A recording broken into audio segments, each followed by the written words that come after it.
День за днем корреспонденты нашего телеканала следят за всем, что происходит у нас в республике и, конечно, за ее пределами. И сегодня, подводя итоги уходящей недели, мы расскажем вам о самых интересных событиях. Вы смотрите итоговую программу «Якутия. День за днем». Меня зовут Иван Лазаренко, и вот о чем расскажем в ближайший час. Принят главный финансовый документ республики на следующий год. Бюджет стал больше на 32 миллиарда. На что потратят колоссальные средства? У нас таких доходов еще не было. Дай бог, дальше будут, так, но на самом деле мы вышли на очень большую планку. Мы входим в число 10 регионов страны по размеру собственных доходов. Это очень важно. Ну и, конечно, то, что федеральный бюджет нас поддерживает. И с точки зрения дотации, и с точки зрения субвенций, субсидий тоже видно. Защита информации – одна из важнейших задач современности. О чем говорят цифры статистики по жертвам кибератак и в целом по киберпреступности в Якутии?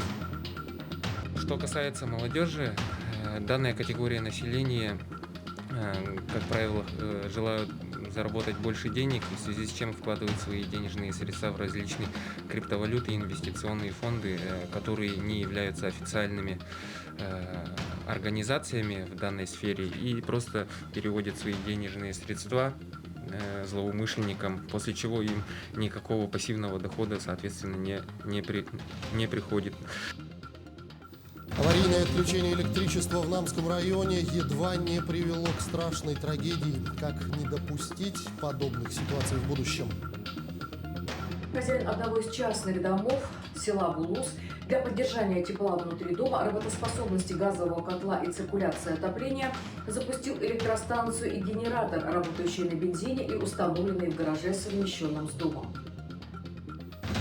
В Ленске мужчина в 40-градусный мороз остался в отключенном от отопления и водоснабжения доме. Наши коллеги разбирались в этой ситуации. Я вот одеяло повесил, там вот в комнате более-менее тепло, вот живу, жду вот переселения. Но сейчас вот должны мне дать временное, сейчас вот морозы начнутся, должны дать временное жилье до того, как дадут компенсацию. И куплю уже новое жилье себе, приобрету.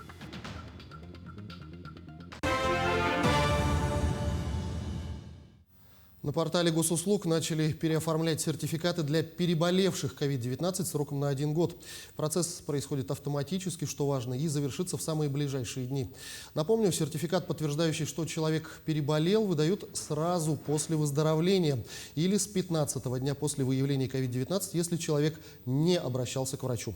Получить этот документ можно через госуслуги в электронном виде или в МФЦ в бумажном. Напомню, ранее россияне получали сертификаты всего на полгода.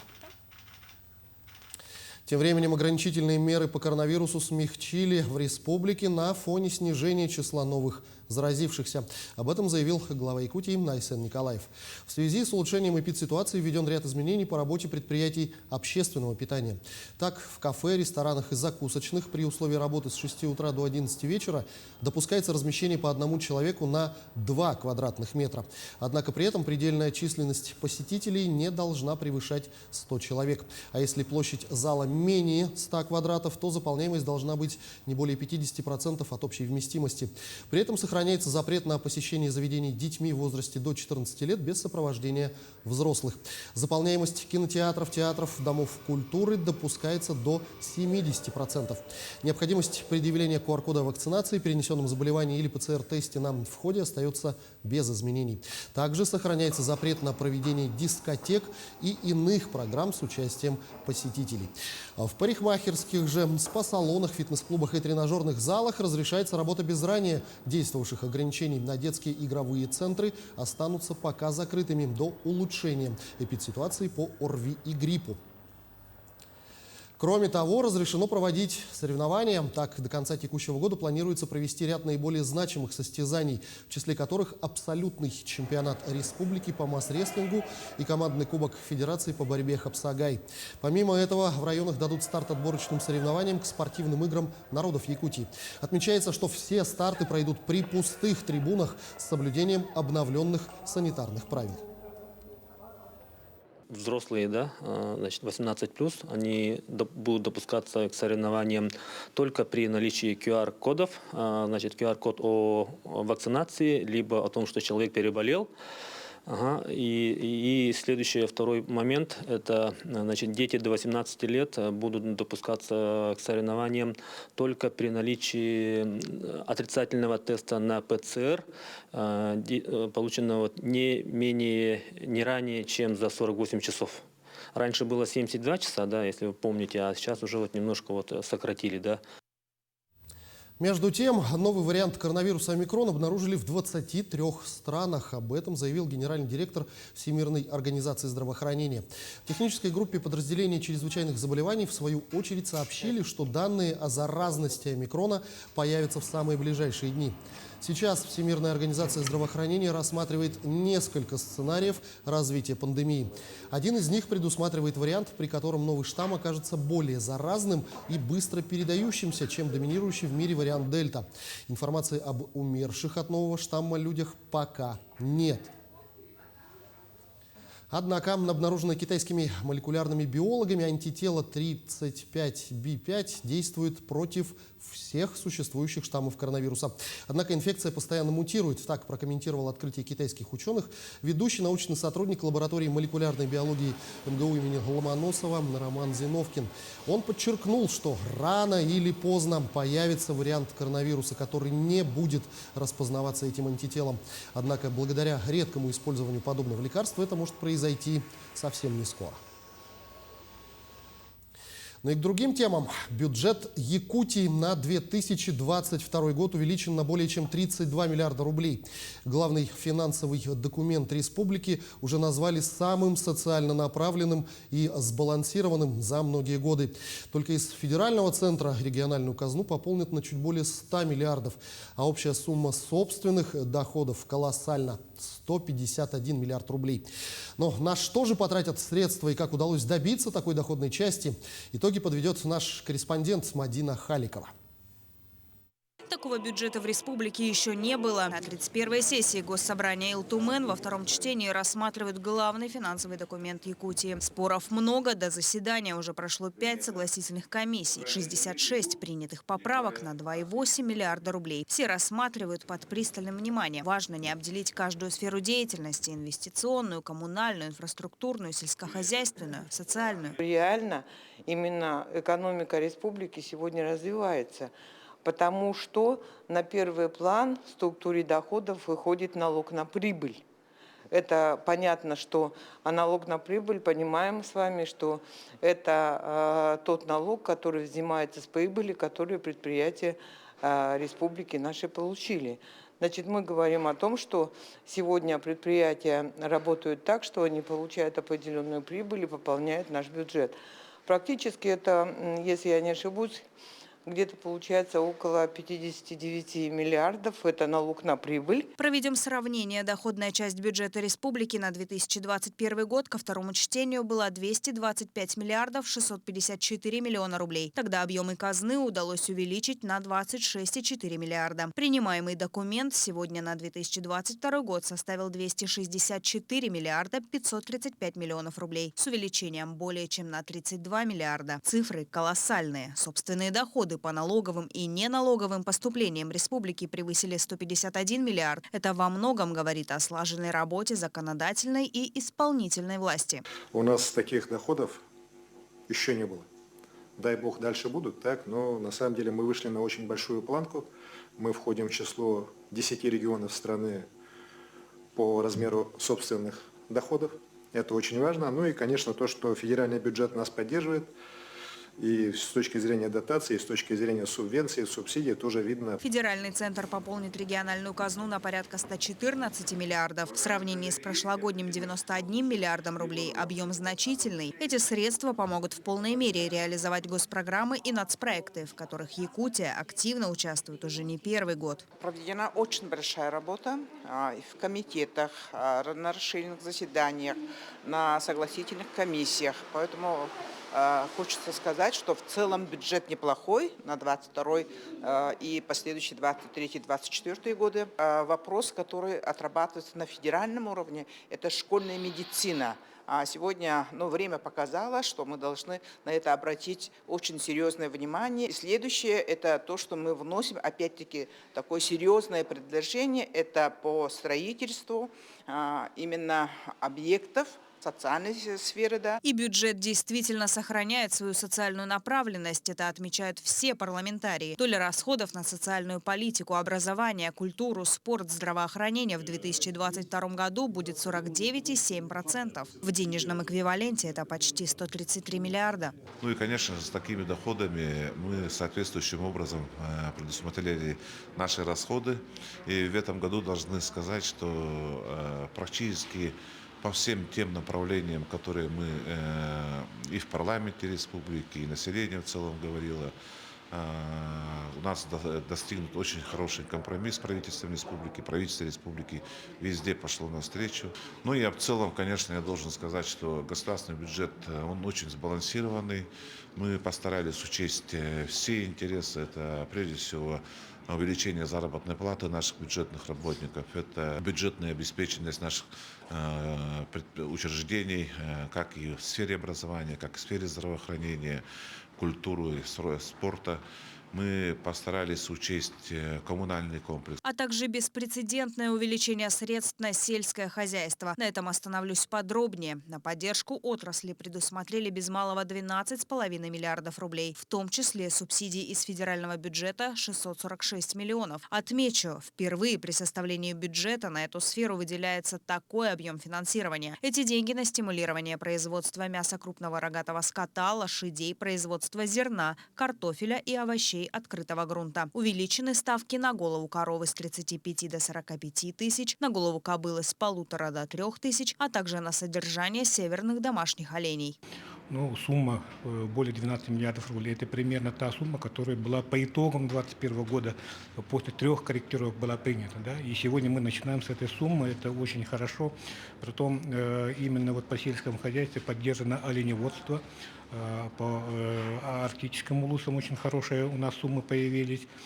Подтвердили о том, что по доставке продуктов и продуктов в целом в арктические районы сегодня подтверждены средствами. То есть та программа «Арктика», о которой мы говорили в прошлом году, да, что она сегодня существует, а не наполнена. Сегодня, можно сказать, наполнена очень хорошо, скажем, но у нас еще впереди целый год корректировок. Мы уверены, что у нас бюджет республики будет дополняться дополнительными доходами. При доходах в 264,5 объем расходов республики в 2022 году составит 267 миллиардов. Дефицит бюджета сократился больше, чем вдвое, до 3,1 миллиарда рублей. Весь финансовый год народные депутаты еще будут вносить корректировки в документ. Каждый рубль из казны направят во благо жителей Якутии. Мадина Халикова, Григорий Николаев, Якутск. День за днем.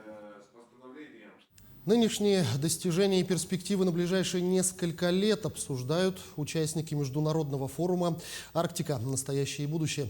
Уже в 11-й раз он открыл свои двери в Петербурге. Свыше 2500 участников из 49 регионов страны и 15 стран мира работают на 52 дискуссионных площадках. Среди спикеров форума есть и представители Якутии. О значимых вопросах в повестке первого дня в материале Айсены Бурнашовой. Поддержка коренных малочисленных народов Севера занимает важное место в работе форума. В российской Арктике сегодня проживает 19 таких этносов. Чтобы сохранить обычаи, традиции и образ жизни КМНС в Арктике, действует госпрограмма поддержки. В проекте плана 40 пунктов от строительства этноцентров до крупных производственных баз. Их реализация ожидается в ближайшие 3 года. Реализуется, исходя из выделенного финансирования в объеме 500 миллионов рублей ежегодно. В рамках этих мероприятий в Якутии создадим торгово-логистическую сеть, будем закупать оборудование для оленеводов и многие другие проекты.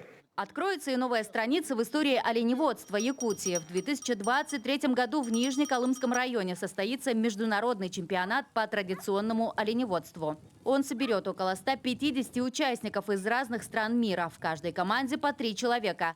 3 участника будет с команды, то есть обязательно чум-работница. Это, конечно же, В ЧУМе это самое главное быт. И 2 участника будут принимать, один по спортивной части, другой уже на гонках на олене. Сильные команды представят и российские оленеводы. 8 регионов страны уже готовы побороться за призовые места. Чемпионат по традиционному оленеводству также заинтересовал и Финляндию. Это очень важное направление для сотрудничества. Тем более я видела, как работают оленеводы Финляндии. Я передам информацию об этом вызове и надеюсь, что Финляндия также рассмотрит возможность участия в чемпионате. На форуме «Арктика. Настоящее и будущее» также обсудили строительство научных станций, модернизацию полярных аэропортов. 10 из них будут обновлены в течение 5 лет. Говорили и о Северном морском пути. Уже к 2024 году по нему смогут перевозить 80 миллионов тонн грузов. Среди главных тем и развитие науки в регионе. Отрадно видеть на стендах этого форума практические разработки, в том числе университетских команд, технологии и механизмы, которые нужны для исследования и развития Арктики. Также начата работа по созданию НОЦ «Север» на базе СВФУ имени Амосова. Форум продлится еще 2 дня. Итогом работы станет резолюция, куда войдут все инициативы и предложения участников. Документ повлияет на процесс принятия новых проектов и подготовит Арктику и ее жителей к будущим переменам. Айсена Пурнашова, Джур Березкин, Санкт-Петербург. Мы продолжим подводить итоги недели сразу после небольшой рекламы. Не переключайтесь.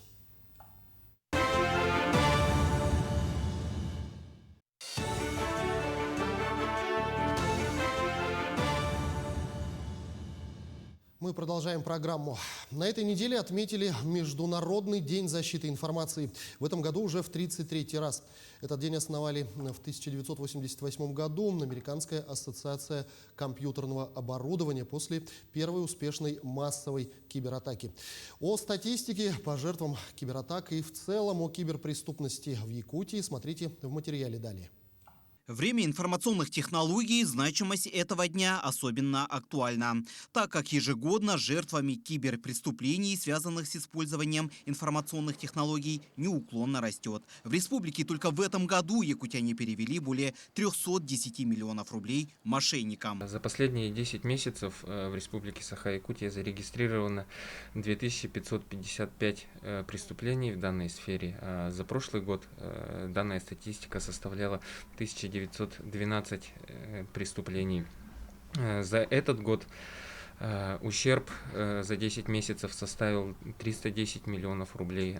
За прошлый год 119 миллионов рублей. Жертвами киберпреступления становятся зачастую люди пожилого возраста, но в последние годы к этой плачевной статистике присоединяется и молодежь, несмотря на большую профилактическую и информационную работу. Что касается молодежи, данная категория населения, как правило, желают заработать больше денег, и в связи с чем вкладывают свои денежные средства в различные криптовалюты и инвестиционные фонды, которые не являются официальными организациями в данной сфере, и просто переводят свои денежные средства злоумышленникам, после чего им никакого пассивного дохода, соответственно, не приходит.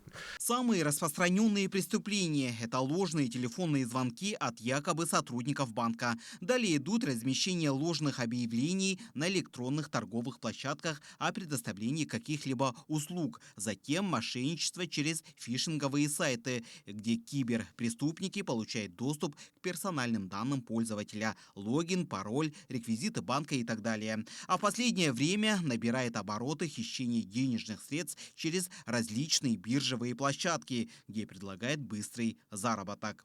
От киберпреступлений страдают не только жители Якутии, но и представители власти. Так, для защиты государственной информации, их сайтов и других каналов связи в региональном министерстве связи работает целая команда. Существует целый отдел, он так и называется – отдел по информационной безопасности. Мы, как Министерство инноваций, занимаемся единой политикой по информационной безопасности в республике, защищаем информационные ресурсы республики. Также мы проводим просветительскую работу. Проводим круглые столы, общаемся с людьми, населению, освещаем в СМИ. Вот такую работу мы ведем. По словам специалистов министерства, только за этот год на государственные сайты и каналы связи было произведено более 70 тысяч кибератак. Ну, в год у нас примерно составляет их около 70 тысяч. Вот, да, тех кибератак, которые мы отражаем, то есть которые идут атаки с внешних ресурсов, да, то есть бывает из-за пределов Российской Федерации, да, то есть на, так скажем, на дестабилизацию устойчивости государственных информационных систем с целью хищения данных, либо же чтобы система перестала работать, например, и так далее. Сегодня за разглашение, передачу, кражу персональных данных предусмотрена как административная ответственность, так и уголовная. Тем не менее, гражданам необходимо быть бдительными и не передавать личную информацию третьим лицам. Берегите себя и свои персональные данные. Дмитрий Тымыров, Павел Пахомов, Якутск. Борьба с цифровым неравенством в якутском селе. Администрация Мальжагарского первого наслега Хангаласского улуса на средства из местного бюджета закупила деревянные опоры и заключила с крупным российским провайдером договор на выполнение работ по прокладке оптоволокна с охватом 100% населения села Булгуняхтах. Подробности в сюжете Виолетты Засимовой. Волоконно-оптическая линия связи дошла до села Булгуняхтах в 2018 году. Это был прорывной год, когда высокоскоростной интернет стал доступен жителям отдаленных сел Улуса. Но не всем. На сегодняшний день в Булгуняхтахе к оптоволокну подключены около 90 домов, расположенных в центре села. А жители дальних микрорайонов вынуждены довольствоваться мобильным интернетом, который здесь работает с перебоями. Так как наше село Булгуняхтах, само название говорит о том, что у нас и низменности, и высоты, и покрытие сотовой связью у нас в некоторых районах очень плохое. Необходимость в быстром и стабильном интернете остро почувствовали во время пандемии семьи с детьми-школьниками. В том числе многодетная семья Натальи Федоровой, которая проживает в микрорайоне Молодежный. У Натальи сын второклассник и подрастают еще двое детей. Сама она также является учителем, поэтому понятие «дистанционная учеба» для нее не пустой звук. Сейчас мы подключаемся через телефон, через личную точку доступа. Подключаемся и так и к ноутбуку, к смарт-телевизору. И как сеть ловит здесь? Сеть сменили много операторов. Сейчас у нас Билайн более или менее ловит. И когда вот погода холодная, тоже нормально, да? Но вот когда с наступлением весны, летом абсолютно здесь вообще нету интернета. Администрация наслега решила поддержать своих жителей и предусмотрела в бюджете средства на закупку 120 деревянных опор высотой 12 метров, которые были вычищены от коры сельчанами во время многочисленных субботников, а затем установлены вдоль улиц села. После этого сейчас уже работники Ростелекома проводят свое оптоволокно. И до конца года, до Нового года у нас уже должна быть возможность у всех жителей подключиться к интернету. В состав Мальжигарского первого наслега также входит небольшое островное село Тайонары. К сожалению, туда оптоволокно еще не дошло, но на следующий год администрация наслега планирует установить там вышку 4G. Виолетта Засимова, Федор Тарасов, Хангаласский улус. Получить или продолжить образование, построить успешную карьеру, найти работу мечты, наконец, познакомиться с единомышленниками из других регионов. Все это жители Якутии могут сделать, приняв участие в проектах президентской платформы «Россия – страна возможностей». Реализовать свои таланты можно прямо сейчас. Уже стартовали новые сезоны масштабных конкурсов. Участие в них, как всегда, бесплатное. Нужно только подать онлайн-заявку. Ну а как это сделать? Смотрите подробности в нашем сюжете. По всей России началась заявочная кампания на участие в проектах платформы «Россия – страна возможностей». Участвуя в них, можно поступить в престижный вуз, пройти стажировку в одной из ведущих компаний, найти наставника и даже начать собственное дело. Прокачать лидерские и управленческие компетенции можно в треке развития конкурса «Лидеры России». Для студентов также открыта регистрация на масштабную олимпиаду «Я профессионал» и проект по решению кейсов про стажировки 2.0. А еще принимаются заявки на акцию для студентов и молодых специалистов «Время карьеры». Каждый из этих конкурсов поможет зарекомендовать себя среди работодателей, получить возможность пройти стажировку или найти работу в ведущих компаниях страны. А от педагогов принимаются заявки на профессиональный конкурс «Флагманы образования».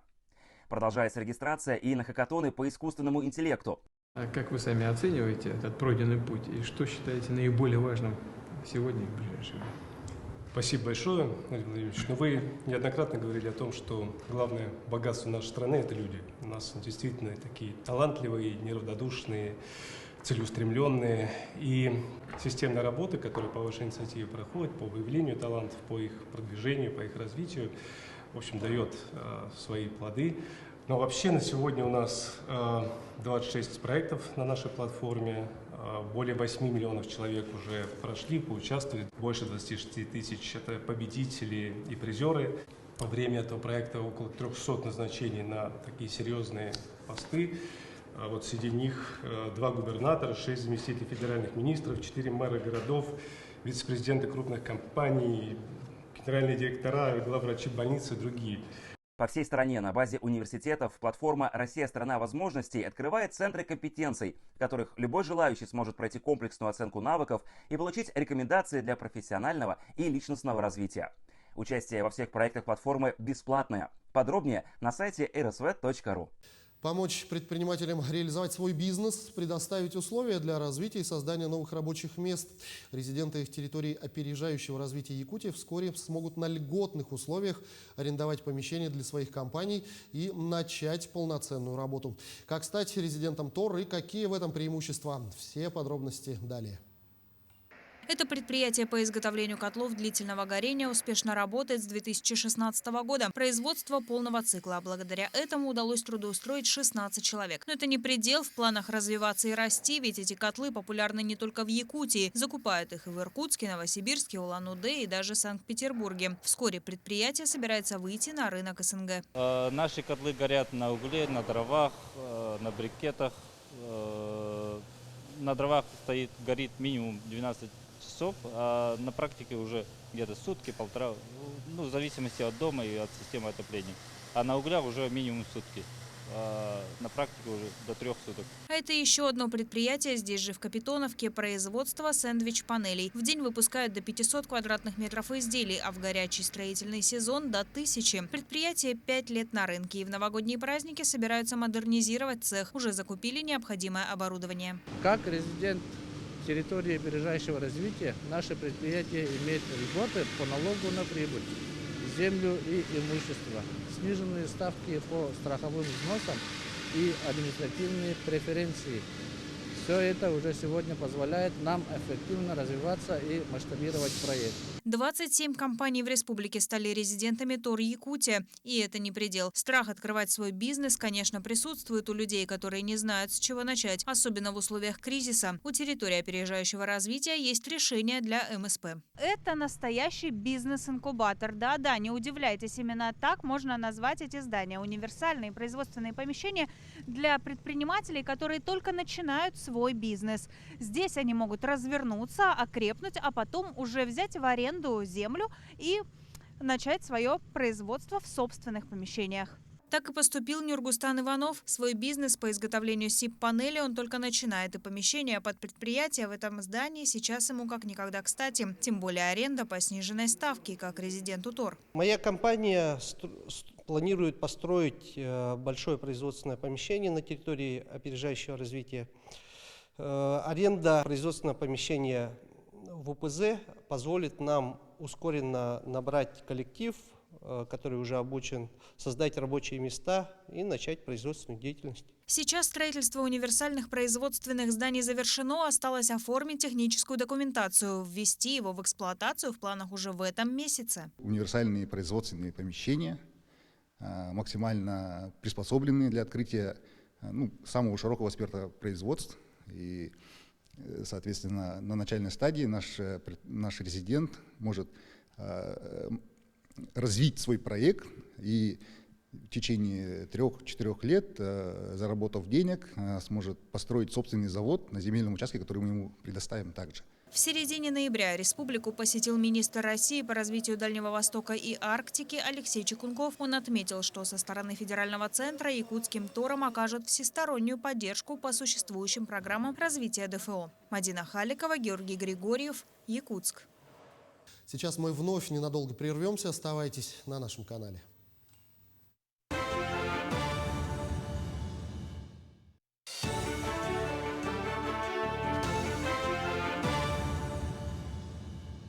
Продолжаем программу. 10 жителей села Тюбяцы Намского района отравились выхлопными газами. Среди пострадавших имеются и дети.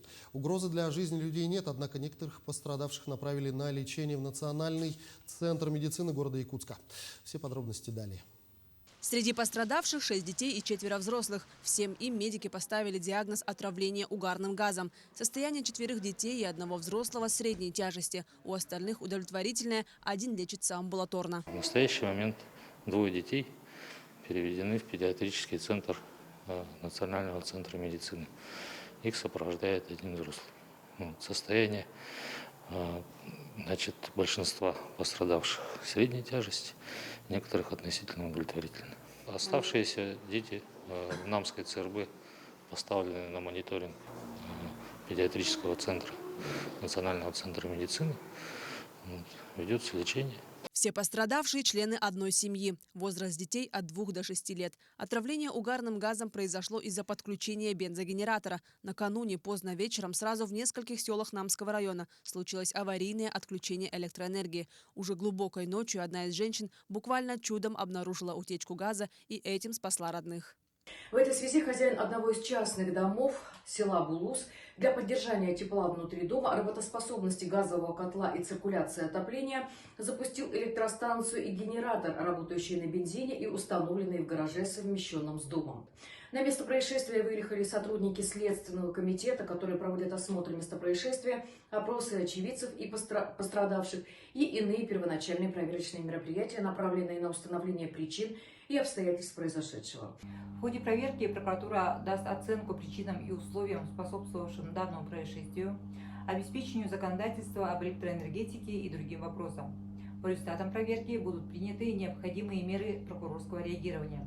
На контроле прокуратуры также находится проведение процессуальной проверки по данному факту. На сегодняшний день, по заключениям медиков, угрозы для жизни людей, к счастью, нет. Позднее, по результатам всех необходимых проверок, будет принято решение в соответствии с действующим уголовно-процессуальным законодательством. Марфирина Алексеева, Семен Семенов, Иннокентий Кривошапкин, Намцы, Якутск. Общественный резонанс в Ленске вызвала ситуация с жителем аварийного жилья, который в 40-градусный мороз остался в отключенном от отопления и водоснабжения доме. Семейные распри стали причиной затяжного переезда. К решению вопроса помимо муниципальных властей подключились члены общественного совета, органы опеки и попечительства и прокурор района. Ну а вопросы им задавала наш корреспондент Анна Кожевникова. Дом расселяют уже 1,5 года. В течение 7 месяцев здесь никто не проживает, кроме Петра Филиппова. Практически во всех квартирах выставлены даже окна, а также условия антисанитарные. Но даже не это главное. Кроме электричества тут нет никаких благ цивилизации. При этом Петр – человек с ограниченными возможностями. Я вот одеяло повесил, там вот в комнате более-менее тепло, вот живу, жду вот переселения. Но сейчас вот должны мне дать временное, сейчас вот морозы начнутся, должны дать временное жилье до того, как дадут компенсацию. И куплю уже новое жилье себе, приобрету. Петр греется с помощью электроприборов и кипы одеял, спит в одежде, за водой в туалет ходит к соседям. На дворе декабрь месяц. В доме отключено и отопление, и водоснабжение. Холодно так, что даже кран перемерз, а в самой квартире дышится. Первыми тревогу забили общественники. Выяснилось, что у квартиры есть еще один собственник, из-за чего и возникли бюрократические проволочки. Но пока все споры урегулируются, оставлять мужчину в таких условиях бесчеловечно. Срочно давать какое-то временное жилье на тот период, когда будут оформлены все документы, значит, поступят деньги, ему будет подобрана и куплена квартира. Человек находится в опасности. Ну, обязательно, что ли, нужно дождаться беды какой-то. Вот это меня глубоко, да не только меня, и депутатов, значит, общественный совет это глубоко возмущает.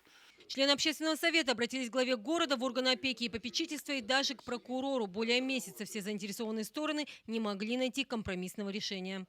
Сейчас мы пытаемся поднять общественный резонанс, чтобы сдвинуть с места эту проблему, потому что других путей решения в данный момент не нашлось.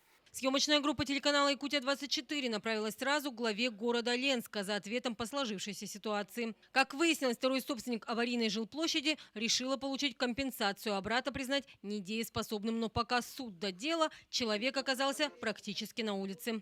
Учитывая то, что сегодня поступило повторное заявление, да, о том, что человек хочет получить компенсацию, но такое решение было принято, да, отделом опеки и попечительства. Сегодня нам оценку предоставят, мы выплатим компенсацию 50% сестре, 50% брату. Я хотел бы обратить внимание, что мы изначально планировали человека переселить, да, и, скажем так, зарезервировали для него квартиру. Решение суда об ограниченной недееспособности Петра вступило в силу 27 апреля. С того момента органы опеки и попечительства курируют его жилищный вопрос. Заявление о предоставлении временного жилья до момента получения компенсации за аварийную квартиру Петр написал в городскую администрацию 30 ноября. Сегодня мы решаем вопрос о предоставлении ему маневренного фонда. Я думаю, что этот вопрос решится буквально в течение 1-2 дней.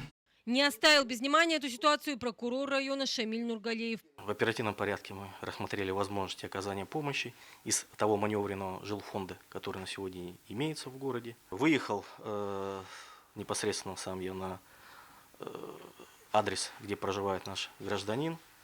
Действительно, в таких условиях находиться, тем более в зимний период, недопустимо. Вопрос решается, и я полагаю, что все будет положительно в жизни этого человека. На сегодняшний момент подготовлен пакет документов, осталось только подписать их. Прокурор сам лично осмотрел временно предоставляемую комнату в общежитии для нашего героя и убедился, что бытовые условия удовлетворительные. Ну а мы будем следить за развитием ситуации до окончательного решения вопроса получения жилья взамен аварийного. Анна Кожевникова, Виталий Андреев, Ленск. С наступлением зимних морозов якутяне стали все чаще сталкиваться с проблемой нехватки тепла в жилых помещениях. Так, жители дома по улице Якова Петерса, микрорайону Марха, на этой неделе подали жалобу о том, что в их квартирах температура воздуха ниже нормы. Они утверждают, что такая картина наблюдается уже 3-ю зиму. В итоге в этот дом с проверкой приехали представители нескольких организаций. Подробнее в сюжете Власии Сергеева. Жители данного дома подают жалобы с 2019 года, но проблема остается нерешенной. Каждую зиму часть батарей в квартирах холодная, несмотря на то, что другие отапливаются нормально.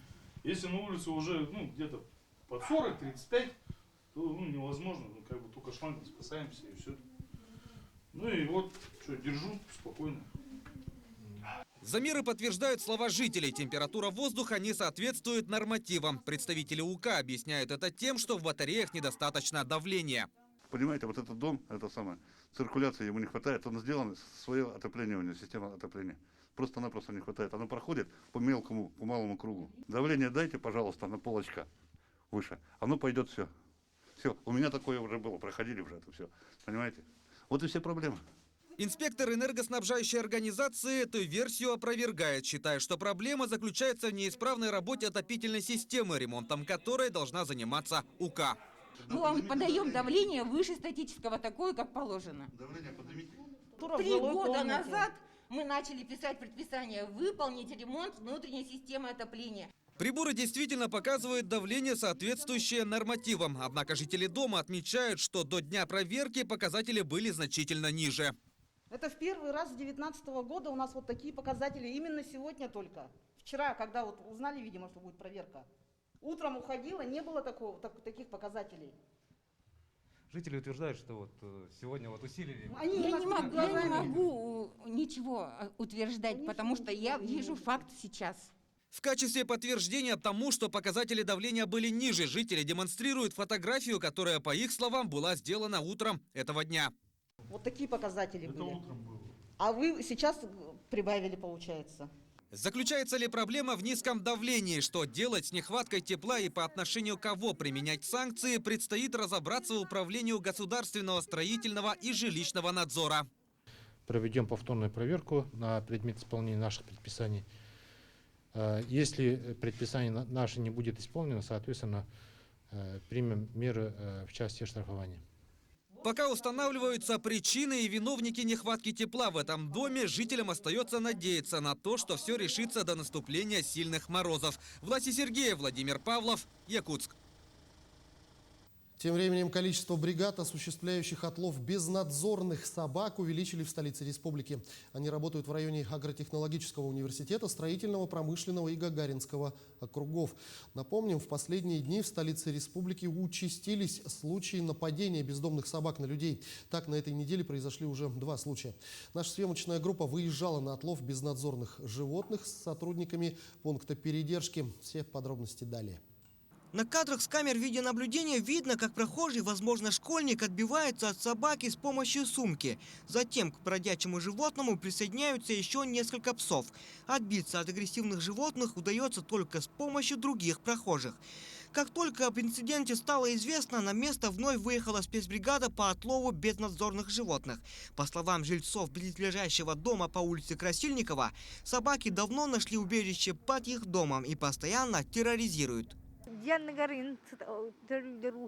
Кажется, они еще и размножаются под домом. Очень боимся. Особенно, когда выходим выбрасывать мусор. Там постоянно ошивается свора собак, разбрасывает мусор по всей округе. Все их боятся. Они представляют большую угрозу, могут накинуться на детей и беспомощных стариков.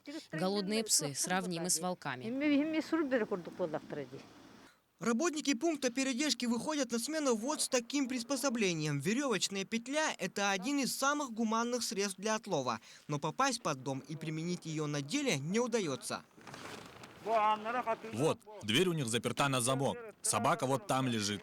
Мы не можем зайти и поймать их. Через такую маленькую дырку мы не сможем залезть.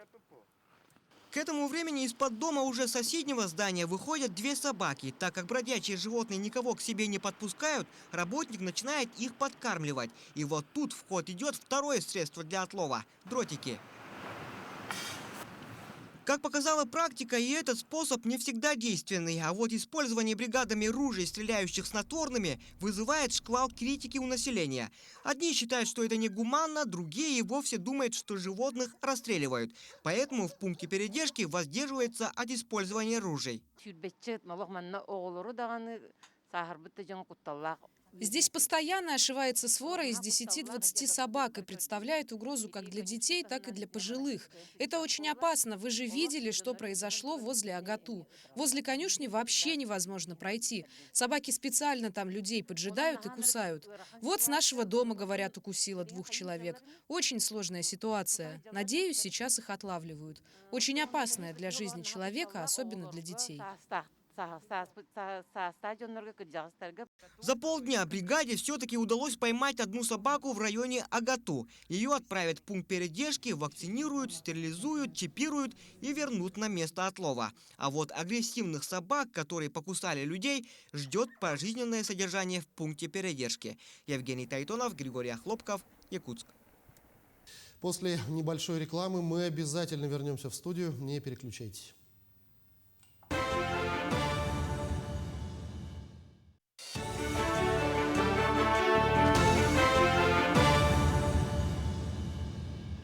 Продолжаем программу. В Якутии вот уже как 10 лет традиционно отмечается День хомуса. Спрос на изготовление национального инструмента с каждым годом возрастает. Сегодня игра на хомусе как дополнительное образование преподается не только в музыкальных школах, но и в дошкольных и среднеобразовательных учреждениях. Спиридон Иванов, хомусист-импровизатор, а сегодня еще и мастер по изготовлению хомуса, поделился секретами изготовления идеального хомуса и рассказал о своем пути становления из хомусиста в мастера-кузнеца. Подробнее в материале Марферины Алексеевой.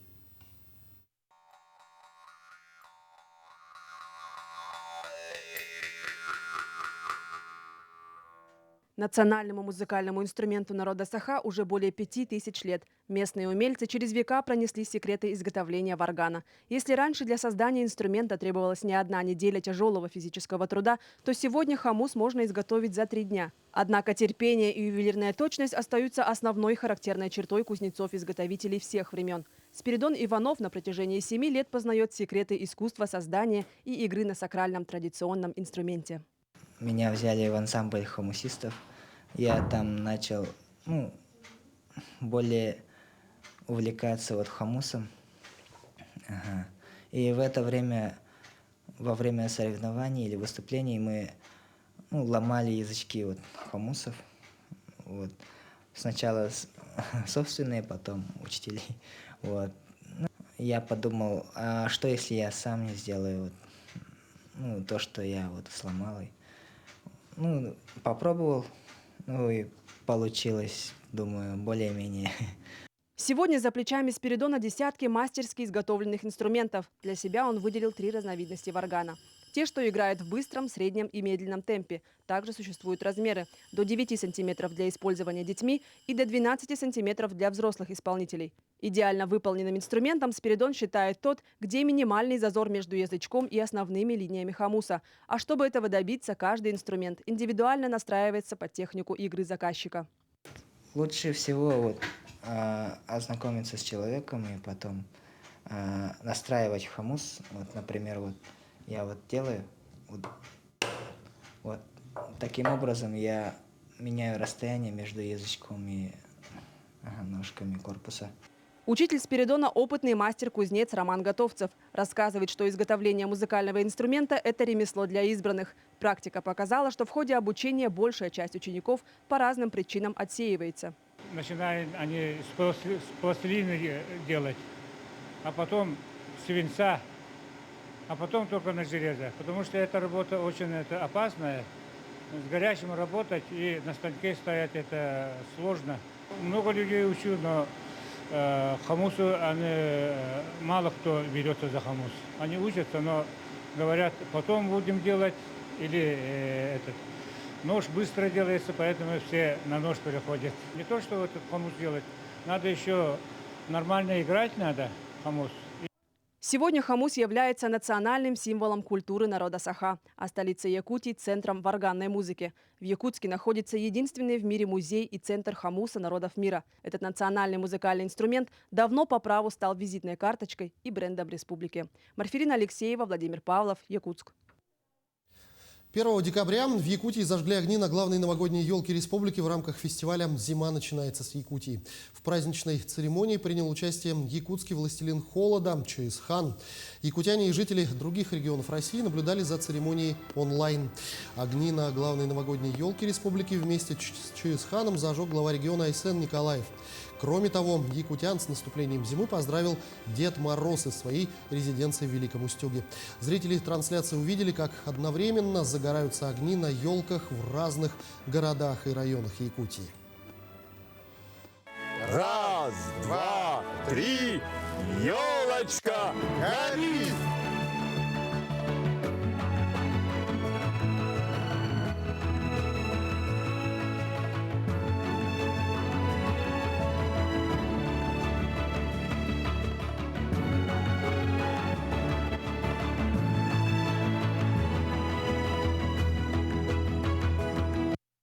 Стоит отметить, что Всероссийский фестиваль «Зима начинается с Якутии» является одним из ключевых мероприятий событийного туризма в стране. В Якутске, в Ледовом парке «Северное сияние» на 202-м микрорайоне в рамках данного фестиваля проходил 6-й открытый городской конкурс ледовых и снежных скульптур «Бриллианты Якутии». Продолжит тему Валерия Наумова. С 28 ноября по 2 декабря в Ледовом парке «Северное сияние» 20 команд в составе из 2 человек из 8 улусов и города Якутска состязались в конкурсе ледовых и снежных скульптур. Данное мероприятие проводится уже в 6-й раз. Каждый год участники данного конкурса представляют уникальные ледовые скульптуры на заданную тему. В этом году темы разделили на 2 блока. Для снежной скульптуры это было столетие Якутской ССР, а для ледовых скульптур это кинематограф. И даже глядя на некоторые ледовые скульптуры, сразу видно, что у авторов есть чувство юмора и чувство иронии. Здесь персонажи мировых киношедевров и даже целые сцены из фильмов. «Аватар», «Титаник», «Кинг-Конг» и многие другие. А победителем среди ледовых скульптур стал Джек Воробей, популярный герой фильма «Пираты Карибского моря». Технически выполнили его по-настоящему виртуозно. У нас несколько вариантов было, но лед был тонкий, поэтому выбрали именно по композиции Джека Воробья, как бы она подходит по техническим условиям. Участниками конкурса выступали профессиональные художники и самоучки, скульпторы, мастера прикладного искусства, студенты и преподаватели вузов, колледжей и училищ.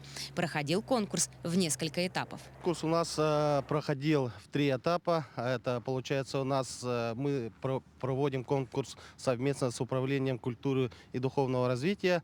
Первый этап – это у нас блиц-турнир проходил на площади Орджоникидзе. Участвовало 20 команд. Потом 2 этапа у нас здесь, в Ледовом парке. Эти недолговечные скульптуры завораживают особой магией. Обычный кусок льда или снега в умелых руках мастера превращается в произведение искусства. Да и сам конкурс «Бриллианты Якутии» не только украшает этими чудесами столицу региона вот уже в 6-й раз, но и выявляет имена все новых и новых мастеров. Валерия Наумова, Артем Алексеев, Якутск. Также в рамках фестиваля «Зима начинается с Якутии» прошло грандиозное представление Arctic Fashion Show. В этом году свои коллекции представили 26 модельеров. Главным стилистом показа выступила известный в России стилист Гала Борзова. Основная тема показа в этом году – «Мамонты спасают слонов», также цифровизация Арктики. Также фэшн-показ был посвящен памяти Варвары Филипповой, модельера и организатора данного показа. Шоу закрывала ее коллекция, которую представили подруги модельера. В прошлом году я была по просьбе Вари амбассадором проекта и следила за проектом в прямом эфире. Но я скажу, что в этом году все гораздо глобальнее. Огромное количество дизайнеров, очень большой интерес. Участвуют даже дизайнеры, которые сейчас живут в Москве, в Стамбуле, в Санкт-Петербурге. Они отправили вещи, дистанционно выбирали модели. Огромная команда, 300 человек задействовано на бэкстейдже. Я думаю, что это очень большое событие, культурное и модное для всей республики. Также в Якутске прошел первый республиканский кинофестиваль короткометражного фильма «Республика кино». Всего на участие в конкурсной программе фестиваля было направлено 110 заявок, из них отобрали 16 лучших фильмов. Оценивали работу участников помимо местных мастеров якутского кинопроизводства и приглашенные эксперты из Москвы, Кыргызстана и Казахстана. Все подробности в материале Саргаланы Неустроевой. Фестиваль «Республика кино» в этом году проходит впервые. По словам организаторов проекта, это самый крупный фестиваль короткого метра в регионе. Участие в нем смогли принять все желающие, от именитых режиссеров до начинающих. Именно «Республика кино» станет стартом карьеры для многих из них. Короткий метр, он всегда привлекает новые имена из разных сфер, и многие режиссеры по традиции сначала снимают короткий метр и затем уже переходят к большим формам. Да, это помогает им понять идею, понять свой стиль. Победители фестиваля получат денежный приз 50 и 100 тысяч для лучшего фильма и лучшего режиссера. Сумма практически символическая для тех, кто создает кино. Однако самой важной наградой для киноделов станет поддержка компании «Саха-Фильм». Мы все знаем, что якутское кино сейчас в таком взлете находится, да, очень сильно развивается. И, конечно, есть желание, чтобы это развитие продолжалось дальше, не замолкало. Да? И с целью именно поиска поддержки новых имен мы организовали в рамках нашей кинокомпании при поддержке Министерства культуры свой фестиваль. Конечно, интерес он и есть, и был, и, надеюсь, будет, потому что как раз-таки благодаря зрителям якутским состоялся феномен якутского кино. Тем не менее, о якутском кино заговорили еще до громогласной победы на фестивале «Кинотавр» с фильмом «Пугало» Дмитрия Давыдова. И не в России, а за рубежом делится рассуждениями Георгий Москвитин, известный кинокритик. Он выступил одним из членов жюри и экспертов фестиваля. Впервые я увидел якутский фильм «Костер на ветру» только в 2017 году. Это было на фестивале в Омске, который называется «Движение». Но при этом еще раньше, в 2016 году, я видел якутские фильмы на кинофестивале в Торонто, например.